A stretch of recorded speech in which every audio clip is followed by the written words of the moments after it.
Welcome everyone to this fifth Interfaith Leadership Forum. I'm wearing these glasses just for a moment so I can actually see you. I have a new puppy dog and he ate my regular glasses. I've been using this excuse for months. And I am going to see the eye doctor tomorrow. And now that I've seen all your beautiful faces, you can see my regular face.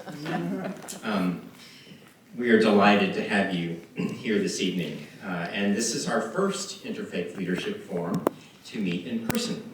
So it's inaugural all over again, and we're delighted to have you here. Let me just give a few pointers before I introduce some people who are co-sponsors in this evening.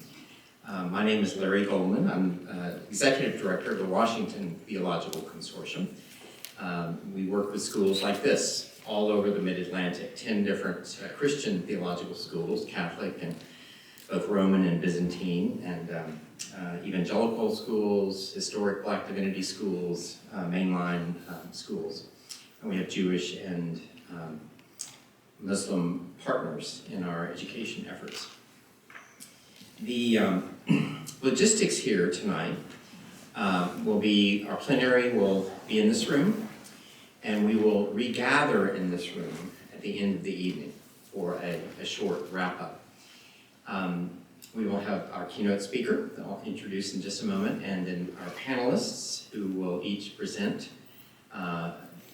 some kind of a snapshot from their field about the importance of interfaith literacy. And then we will ask you to move to workshops. And the workshops will be right upstairs on the next level, over in that wing. So kind of imagine a hallway over the coffee shop over there, and that's where the workshops will be. And we will help direct you to those. And after the workshops, we will reconvene here to share some updates of those discussions. I do want to thank Virginia Theological Seminary, and especially the Center for Anglican Communion Studies, for co-hosting this and hosting us on site. And Kathy, and can you stand up for a moment, please? We're very glad to host you. Thank you, thank you. Dr. Grieg is a rather gifted New Testament professor and now runs this brilliant center. And we've been friends for some time. I'm also want to recognize one other thing, bathrooms, before I, my mind is doing a little funny thing. But where the food was, you go there and turn right down a little hallway. Those are the bathrooms, okay? And we do have restrooms in the workshop classrooms upstairs, but they're kind of back at this end of the hallway. But again, we'll try to help you find your way if you need that. I do want to recognize representatives from other co-sponsors of this event that make this evening possible. We have with us the director of the United Hindu and Jain Temples, Kamlesh Shah. Thank you so much for being with us. We're delighted to have you here. And also the new executive director of the Interfaith Council of Metropolitan Washington, Suzanne Abadian. Thank you for being with us. And the director of the Rumi Forum, Ibrahim Anwi. It's really taken people from each of these organizations and to form the planning team and to shape the program that we are about to embark on. So what are we about tonight? We often celebrate democratic pluralism as a real gift, but it's a lot of work, and it's also a lot of responsibility. It's not something that you put in place and let it run on automatic. The work of the Interfaith Leadership Forum is committed to strengthening leaders who are already engaged in various works of pluralism, cultural pluralism, religious pluralism, and to more deeply resource them and form them for dialogue, for curiosity about difference, and for handling difference, even when it's contested and even militant, handling it with some grace and some knowledge. A lot of the practical things that surround this kind of topic are things you've probably encountered in your own profession.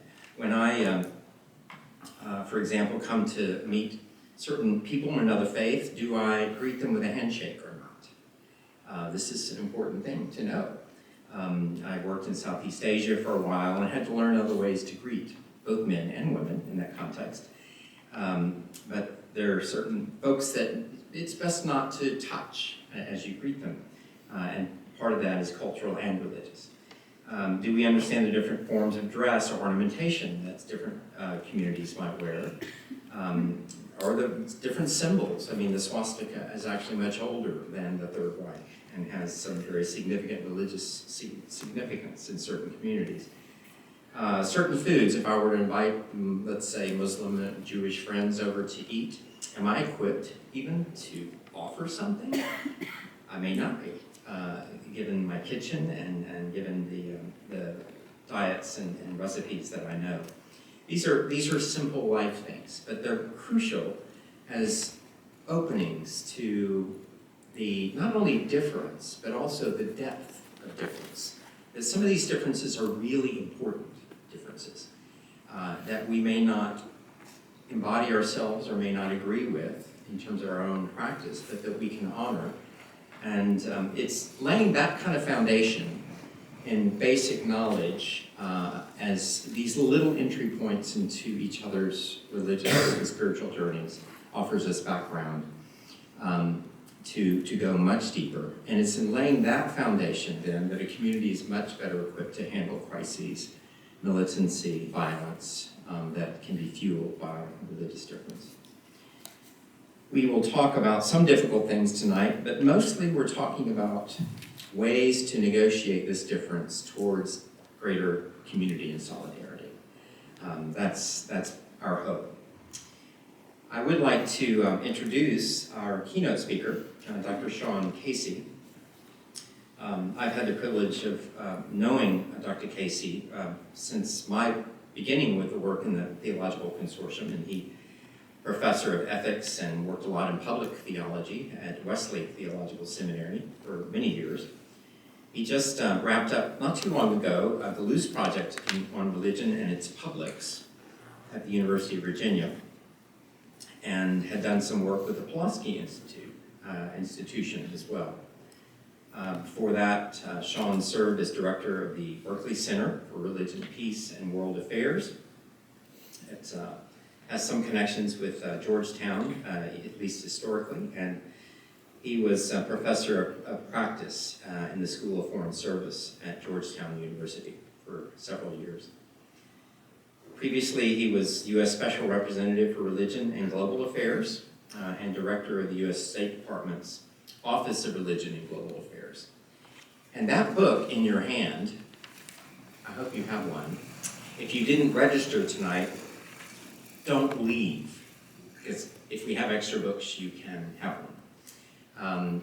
We do have quite a few of these books to offer you, and this book is in part of the story and the learnings and the reflections that came from this period of working internationally with the State Department and all of its work about the role of religion in various cultures and in diplomacy. Shaun did a groundbreaking work, The Making of a Catholic President, Kennedy versus Nixon, not only seeing that as a pivotal moment in the kind of mainstreaming of the Catholic faith in the nation, as Kennedy was a candidate and then became the president, but very, very insightful, and he's the co-editor of the Oxford Handbook of Political Theology. These handbooks are, they're something to invest in. Get them from a library, is my recommendation. But these handbooks are brilliant, and being a co-editor means you know everybody in that field all over the world. His newest book is the one in your hand, Chasing the Devil at Foggy Bottom, The Future of Religion in American Diplomacy. And I think it will challenge a lot of stereotypes about what religions are and what they contribute or don't contribute to diplomacy. It's going to be a fascinating read. I cannot wait to read it. Shaun was telling me that he grew up in what do you call that section of Missouri? The Boot Heel of Missouri, right next to Arkansas, right? And he has a bachelor's from the Abilene Christian University, a master's in, the MPA stands for Public Administration, MPA in Public Administration, from Harvard Kennedy School, MDiv and THD in Religion and Society from Harvard Kennedy School. So please welcome Shaun Casey.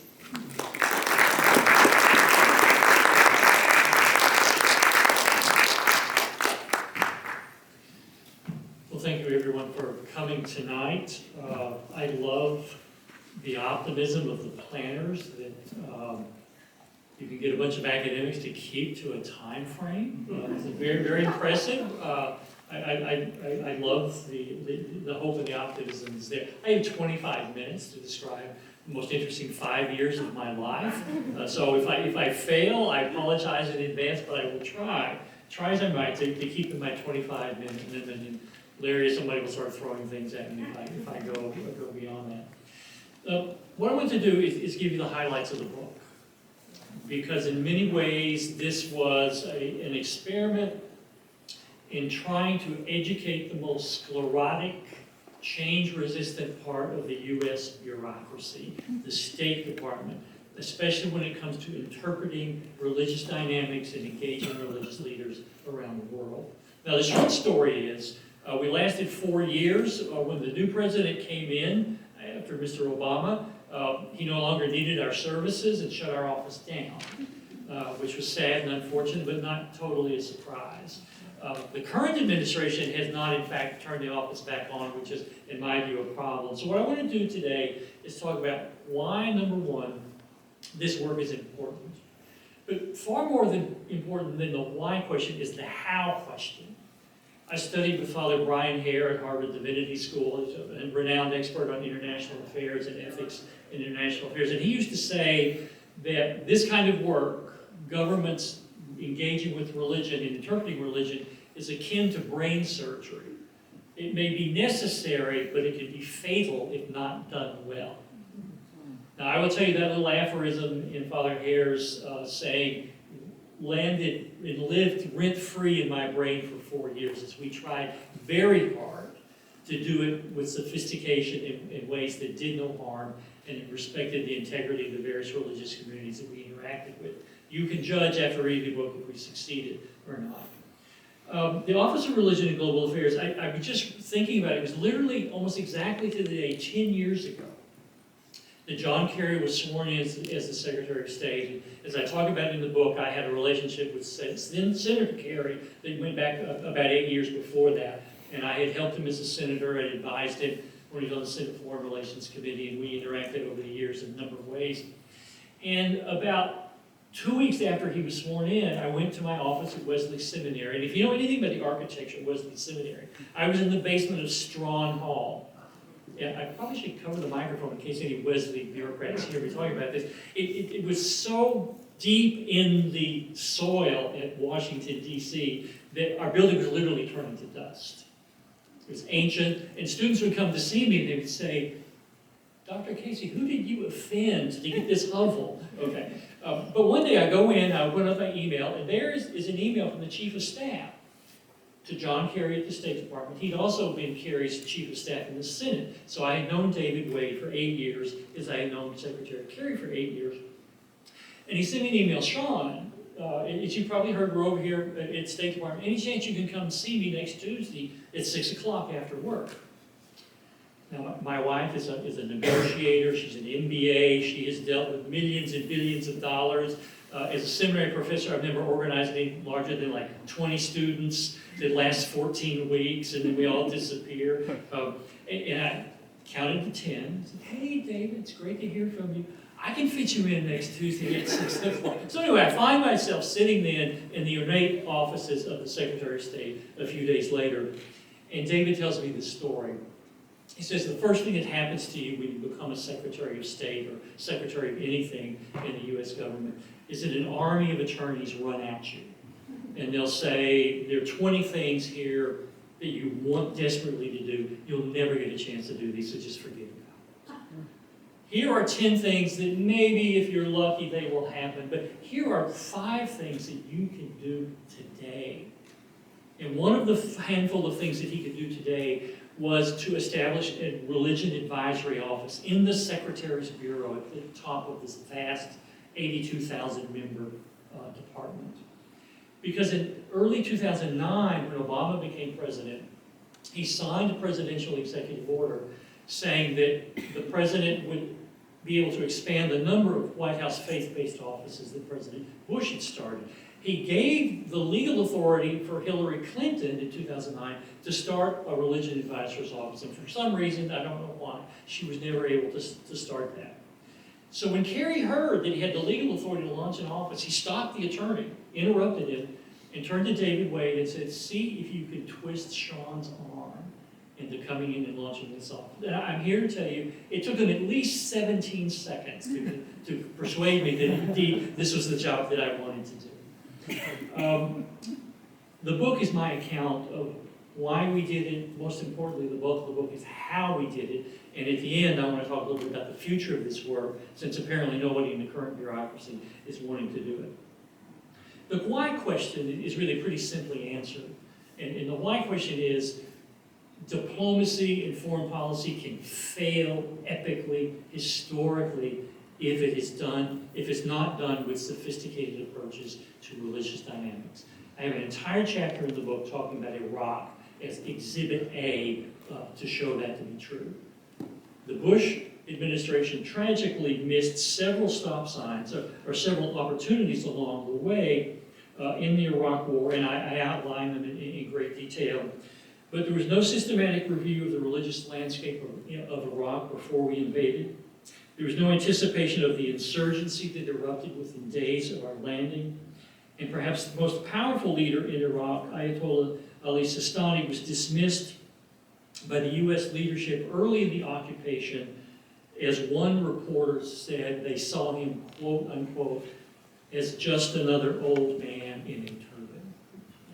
Fourth, the failed post-conflict reconstruction process did not adequately assess or engage the religious communities as a central part of that effort. Fifth, we tried to impose a U.S.-written Iraqi constitution on the population with the concept of separation of mosque and state, which embittered national leaders who were left outside that process completely. Sixthly, there was an adoption of a counterinsurgency strategy based on a misbegotten theory of a unified global Muslim extremist network. I talk about religious literacy failing epically. These were the basic assumptions made by the U.S. government. And they even engaged U.S. military chaplains, adding a new second mission to their primary mission of taking care of the spiritual needs of the fighting force. And the second mission was to allow them, if invited by theater commanders, as liaisons to local religious groups without providing those chaplains with sufficient training for such operations. And you add all of that up, and you see at several stops, the willful ignorance of religious dynamics in Iraq led to the so-called forever wars, which by 2030, some estimates say we will have spent over $8 trillion by 2030.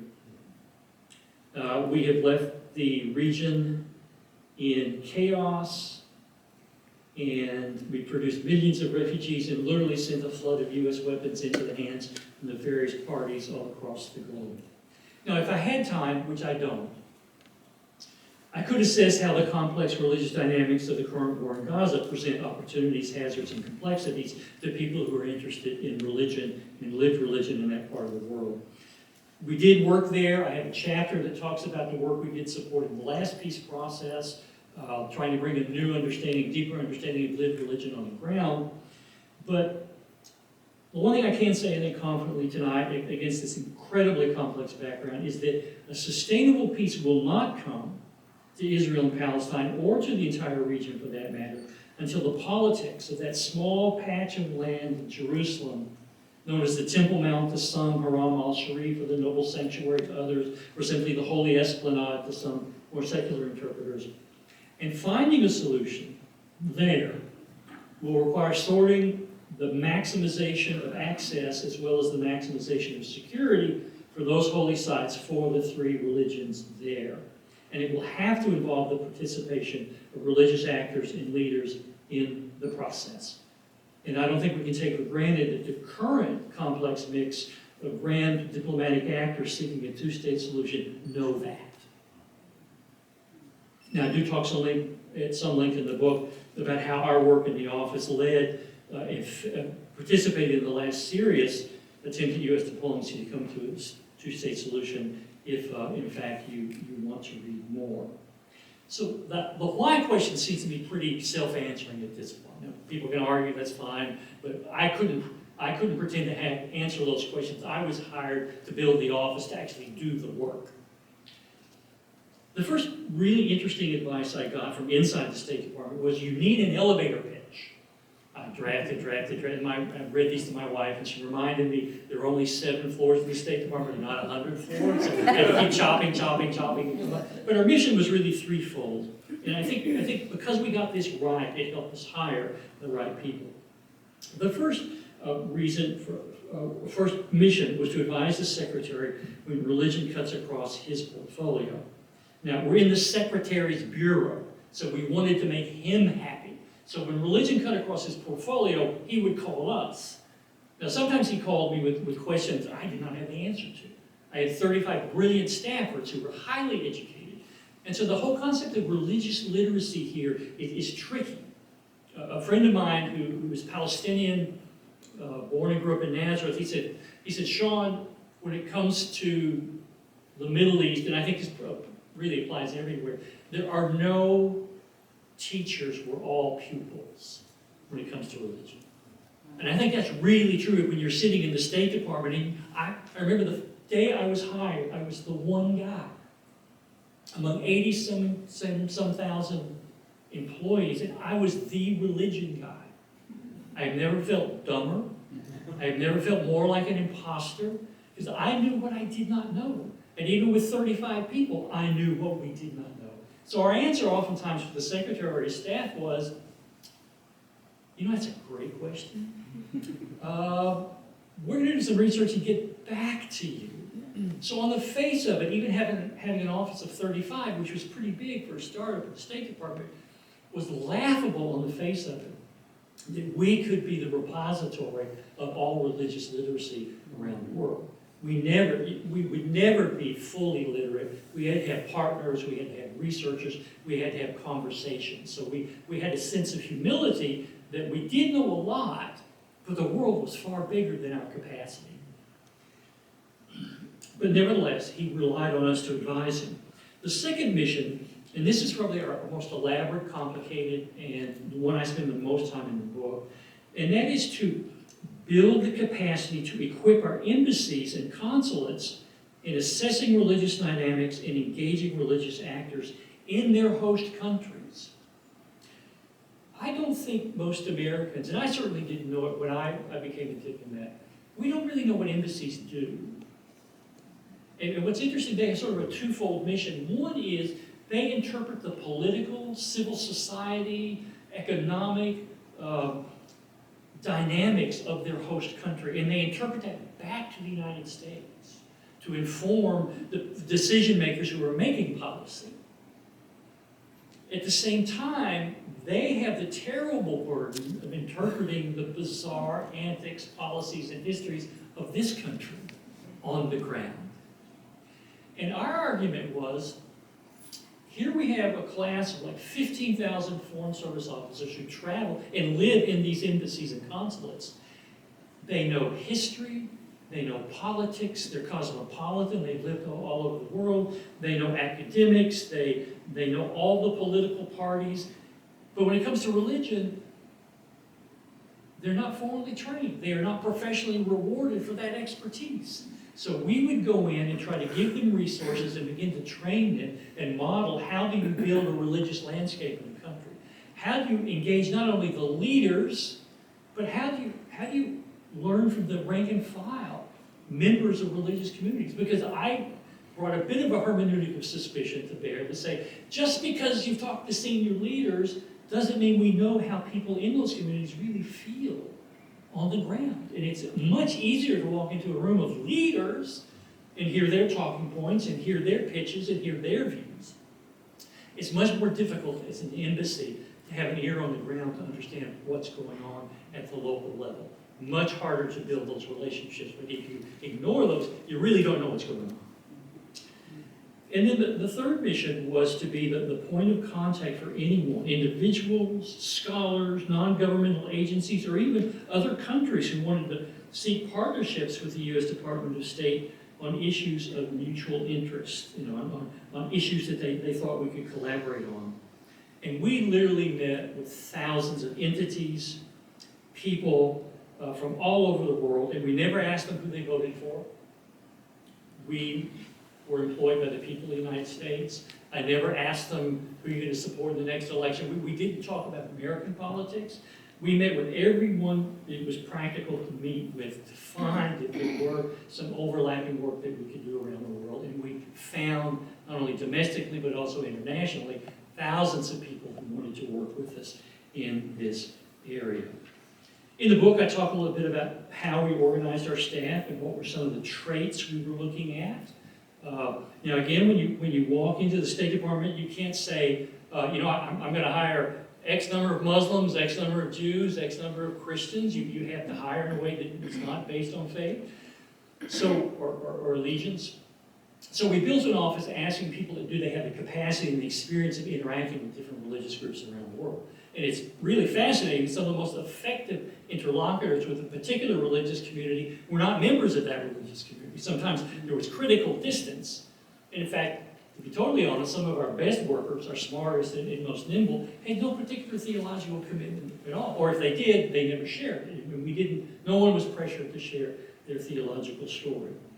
But we built a set of office values. I'm going to run through these very quickly to give you a sense of, we knew we were doing something different, and I knew we had to be concerned about office culture, because if we got office culture wrong, if the Office of Religion and Global Affairs was a bad place to work, and where people didn't like each other, people were at each other's throats, then we were undermined before we started. So my chief of staff, who's the daughter of a rabbi, and I worked out a set of 6 values before we began our hiring. The first one was find joy in your work. Second, treat others with dignity and respect. Third, continue learning. Now, by the end of the time, we had over 20 graduate degrees in religion or a cognate field among our people, so we were smart. Fourth was support a flexible workplace. The first day I was sworn in, my mother was 92 years old. So I knew any time, any day, the phone might ring and I might have to get on a plane and go back to Missouri to be with my mother. You bring together 35 people of all ages, life happens. Relationships began, relationships ended, children were born, parents were buried, and we had to be able to keep everyone's back. So there were at least 2 times parents died. I said, go. Leave town. You're covered. Do what you need to do, and just know we will cover your work, and you're going to be fine. Do what you need to do. Fifth, we said we need to do collaborative, creative work. Now, I don't know about you. If you get in a room of type A religious professors and highly trained graduate folks, how can I say this diplomatically? We're not always the best at dealing with each other, and sometimes we've got sharp elbows that we've thrown in people's faces and stomachs and other places. But I insisted that we find a way to come together as a community and work with one another, because if we didn't work together, people were going to see that, and that was going to show. And for the most part, our type A's put it aside and got to work and built this kind of community. And finally, number 6, and this is one I've taken from my wife, I said, drive out fear. We needed to take risks and fail boldly. Now, I'm mimicking at least one Christian theologian there who I will not name, but fail boldly. Because there was no model to pull off the shelf to say, this is how you build an office staff. And a lot of our diplomacy was frankly inside the building, trying to convince skeptical career diplomats that this was worth doing at all. We did work all across the world. We did work with the Vatican. I tell the story of being in Secretary Kerry's plane, advising him the first time he's meeting his counterpart, the Secretary of State in the Vatican. And here's this kid who grew up in a frankly fundamentalist Christian sect that was anti-Catholic, and I'm the guy who's briefing the Catholic Secretary of State on what he should say to the Catholic Secretary of State in the Vatican, and it was hilarious. In the story has a happy ending. We worked on the Disabilities Treaty, promoting that among religious communities, and educating people about that. We went to Ukraine, we worked in Ethiopia, we worked in Cuba, we worked on the global refugee crisis, we worked on the global climate change issue, we worked in the Vatican, which I said, and also Cuba. So it's full of stories about how we do the work, and to show you that one size does not fit all. But we found religious dynamics there that, if addressed correctly, could in fact advance American foreign policy. So ultimately, we weren't there just to engage with people because we wanted to make each other smarter and more literate religiously. We were there to help and improve and sophisticate U.S. foreign policy. So that was sort of our guiding stars. Where is the administration going? So we worked on things like Cuba, which we didn't see happening until Obama did a surprise announcement. We worked on the peace process because Martin Indyk thought there could be more work done with respect to engaging the three religious communities in the Middle East. And it was really a remarkable odyssey. And that's what the bulk of the book is about, is going case study through case study to show you what we did and why that it was important. Now, let me just say in closing, I think about 3 minutes left. Larry, where are you? You're still counting down. Okay, yeah. Good. I'm still good. What is the future of this work? Well, as you may know, as I said, President Trump shut it down. The office no longer exists. My position no longer exists. At the beginning of the Biden administration, I reached out to senior leaders there and said, here's what we did. I said the material, the book wasn't out. This is the case we made for why this work mattered. Here's where we were. Here's what we accomplished. And the initial answer I got back was, well, first the person I was dealing with said, this sounds really amazing. I'll staff it out, and we'll get back to you in a month. Well, in a month, I got a call back.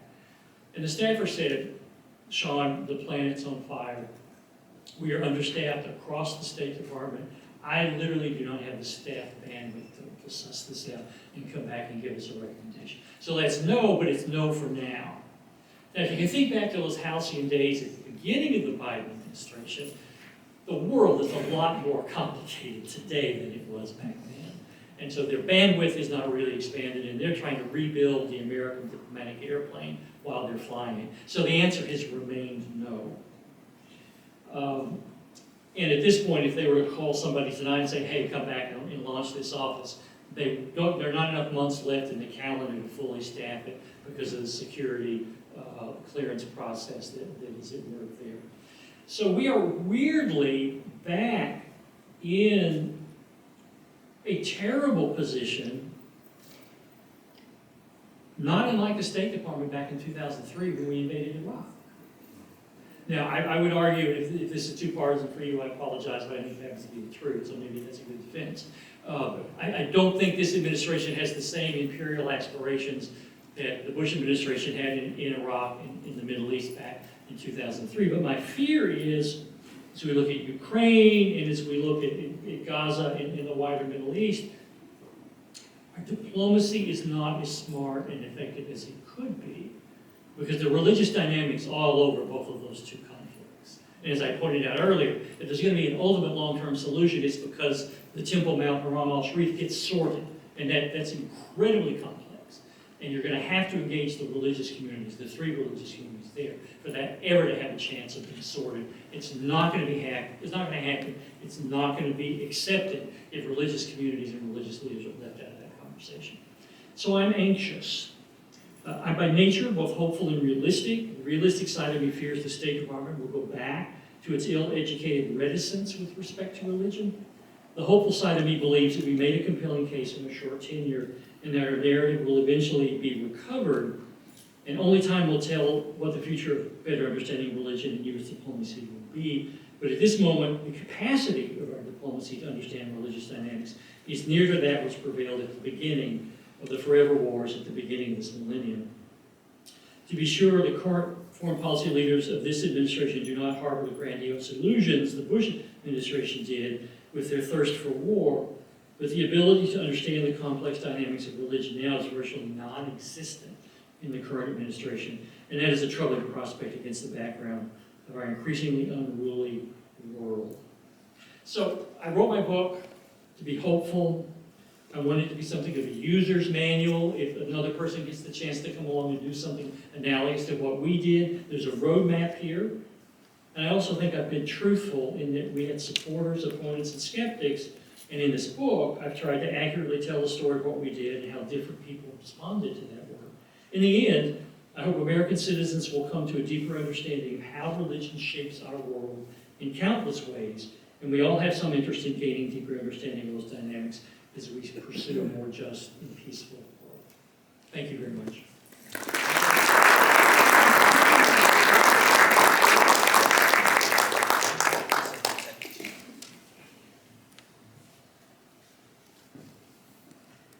So religious literacy doesn't just matter in our communities and our workplace. It matters at the highest levels of our nation's work around the world.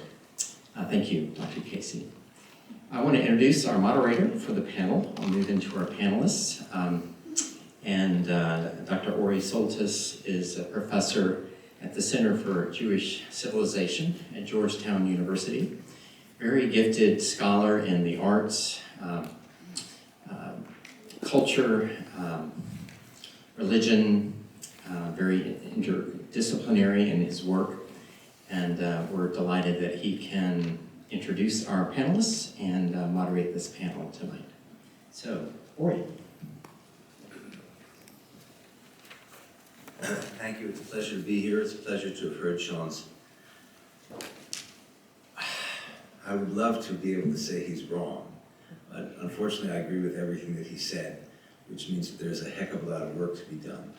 And the first stage in our doing our work this evening is that we have 4 brilliant individuals to offer us perspectives from their respective perspectives on the issue that Shaun was talking about. I want to introduce them one by one so you keep clear who is who as opposed to all 4 and then they'll go one by one. And then they will have a conversation amongst them before we break into working groups. So our first speaker, and it is my pleasure to introduce her, is Kate Soules, who is an education researcher and an independent consultant who specializes in religious literacy and religious diversity education.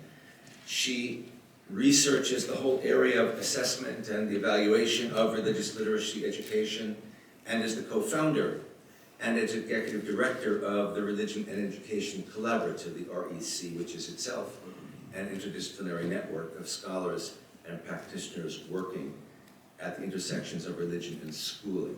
So a very appropriate person to lead us with our first discussion of the discussion. Hey, wherever you'd like to be, but I think we'd be fine here.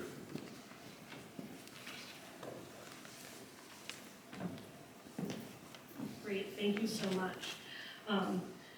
As I was listening to Shaun, I was kind of thinking, all of these things are completely relevant and similar in my work, except that the population that I'm working with is not global leaders. It is not embassies and diplomats. It is teachers, and it is 5 to 18-year-olds. So they have a different set of challenges, but a lot of the overall idea of the need for religious literacy is very resonant in my work. A few weeks ago, I was at a party and met some new people, and as often is the case, the question of what do you do for work comes up. And anybody who works on anything related to religion sometimes dreads that question because it opens up a whole can of worms, and you're always trying to judge your audience and figure out, how much do I say, like, what questions are going to come up. But I shared, kind of basically said, I work on things related to religion and education, and particularly in K-12 public schools. And one of the women that I was talking to was like, oh, I took a religion class in high school. It's like, oh, that's great, like that's not a super common experience.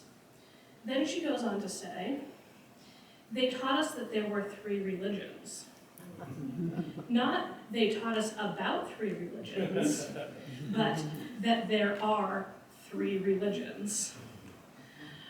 Unfortunately, we got interrupted before I could dig into this and kind of probe where she went to school. I did verify that she knew that there are more than 3 religions. We were able to get that far before having to move on in the conversation. But that really quick exchange has stuck with me since then. Of here's somebody who graduated from high school having been taught that there are only 3 religions, and is being sent out into the world to engage with a increasingly religiously diverse and conflicted society. I don't think that her experience is particularly common, but it does kind of point to the flaws in how our education system at the K-12 level is preparing students to go out into the world and be religiously literate. So I want to kind of touch on 3 pieces tonight. First, what is being taught about religion, or what we know about what is being taught. Second, I want to talk briefly about why it is so hard to change how we talk about religion in schools, or some of the reasons why it's so hard to change this. And then third, I want to talk briefly about my framing of religious literacy, particularly in the education context. So first of all, what is being taught in terms of religion in K-12 schools? Pretty much every state has social studies standards for teaching civics, economics, history, and pretty much all of those standards do require that students learn about religion at some point in their academic career before they graduate from high school. However, that's almost always in the context of history, and usually ancient history. Students learn about the origins of religions, thousands of years ago. They might be required to learn about the Protestant Reformation. Religion comes up in relation to specific individuals or events, but it is entirely possible to graduate from high school never having been taught from an academic perspective about religion in the contemporary world. There hasn't been a comprehensive study of what those curriculum standard documents say in a couple of decades. It's a big project. There's 51 if you're counting the DC standards, which yes, DC has its own set of standards. It's a whole. So there's 51 documents that you've got to comb through if you really want to dig into this. There is some research that is about to come out, or maybe has just come out, about how it's done in elementary school standards. Spoiler alert, not well. But we don't really have a good picture of exactly what is in those standards. There are schools that offer standalone religion courses, religion courses from an academic perspective in public school. And these can be really great courses. I know some teachers who are doing a fantastic job teaching these courses, both at the middle and high school level. However, we have no idea how many of those courses exist. I know of some teachers who are teaching these courses through my network and colleagues but there could be hundreds or thousands more, but we just don't know. Our education system is very fractured and locally controlled, and so getting a national level picture is very difficult on most of these topics. So we don't know how many courses exist, and we don't know the quality of those courses. You know, we don't know how many of those are really high quality courses that are rooted in, you know, current religious studies scholarship, and how many of them are teaching that there are only 3 religions. So it would be really useful to know that, but we don't have that picture. You know, and then of the people who are teaching those classes, they do not have formal training or certification to teach such a course. You can't become certified to become a religion teacher in the United States. There are no teacher education programs to become a public school religion teacher. So teachers come to teaching these courses from history, from literature. I know somebody who was assigned to teach a world religions course because her principal or somebody had heard that she had taken a couple of Bible classes in college. And that meant that she was then qualified to teach a high school level religion course because, you know, the college she had attended required that you take 2 Bible courses. Okay, so there's all of these variables in terms of the quality of the courses.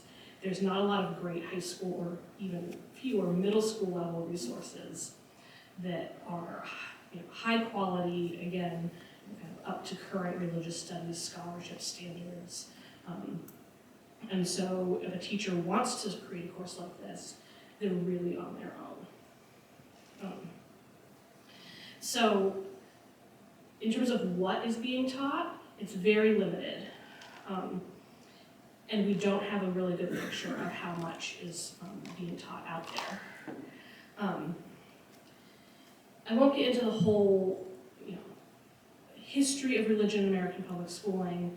It's really long and complicated, and we could go on forever. And Larry's telling me that I can't tell that whole story, which is, you know, I'm sorry.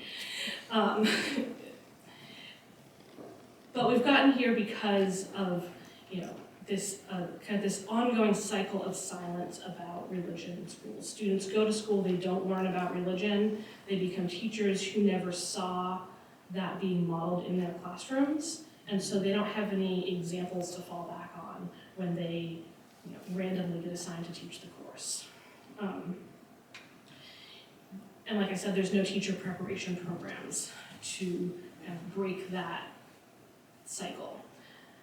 I think there's a lot of places where we could break the cycle, but most importantly is at all levels, you know, from the student perspective, but also, you know, the teacher education pipeline, professional development for current teachers, that is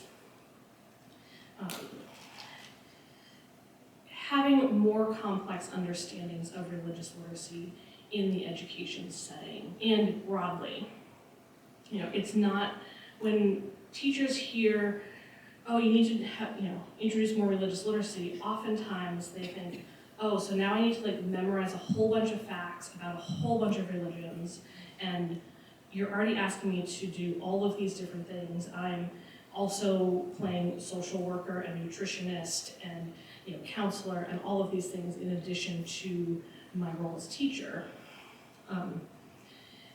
And so they kind of dismiss religious literacy as this additional task rather than something that can really help them understand their students and help them to develop stronger relationships with their students, you know, have a more nuanced understanding of their curriculum.